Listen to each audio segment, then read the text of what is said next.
কিন্তু আপনাদের এলাকায় তো নতুন।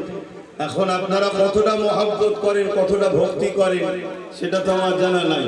তবে এতটুকু জানি আপনাদের এই ভালোবাসা, এই উচ্ছ্বাস দেখে এটা বুঝতে পারছি আপনারা অনেক অপেক্ষায় ছিলেন, কবে আমাদের বাবাজিকে এলাকায় আনবো, কবে ভাইকে এলাকায় নিয়ে আসবো। তো যাক, আল্লাহ পাক যদিও নিয়ে আসলেন, বর্ষার সময়, বর্ষায় তো পানি হবে স্বাভাবিক, তাই তো নাকি? বর্ষায় যদি পানি না হয়, আর যদি শীতে ঠান্ডা না হয়, আর যদি গরমের সময় গরম না হয়, সেটাও তো আমাদের জন্য ক্ষতি। গরম না হলে আম কাঁঠাল পাকবে না, খাওয়াও হবে না। আর বর্ষা যদি না হয় তাহলে তো পানি পাওয়া যাবে না, চাষবাস, নিত্য প্রয়োজনীয় জিনিস সব কিছুর তো সমস্যা হবে। তাই আল্লাহ যাতে রাজি, আমরাও তাতে রাজি। তো সংক্ষেপ সময় আল্লাহ পাকে যেটা হুকুম আছে সেটা হবে। দেখা যাক আপনারা কতটা ধৈর্য ধরে থাকতে পারেন। তবে আল্লাহ পরীক্ষা নিয়েছেন যুগে যুগে, আমাদেরকে আজও নেবেন, আগামীতেও নেবেন।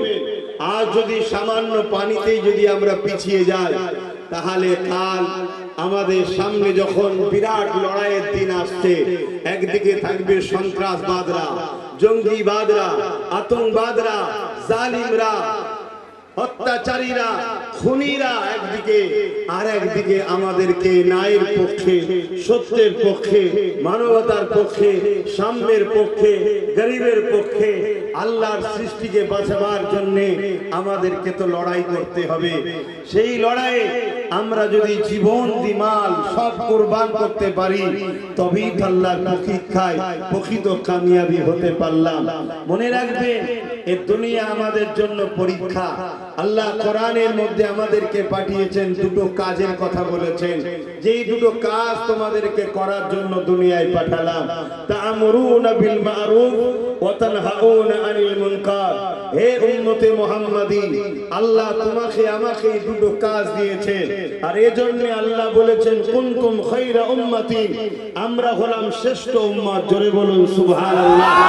আমরা আদম নবী থেকে শুরু করে ইব্রাহিম নবী, মুসা নবী, দাউদ নবী, সুলাইমান নবী, জাকারিয়া নবী, উজাইর নবী, যত নবীর উম্মত এসেছেন, সমস্ত নবীর উম্মতের থেকেও আমরা হলাম শ্রেষ্ঠ উম্মত। জোরে বলুন সুবহানাল্লাহ। আর কারণ এটাই, আমাদেরকে আল্লাহ দুটো কাজ দিয়েছে। আমরা যদি খেয়াল করে দেখি, প্রত্যেক নবী আলাইহিস সালামরাও দুটো কাজ করেছে। নাম্বার 1, নবী আলাইহিস সালামরা জুলুমের বিরুদ্ধে, এবং নাম্বার 2, ন্যায়কে প্রতিষ্ঠিত করেছে। জোরে বলুন সুবহানাল্লাহ।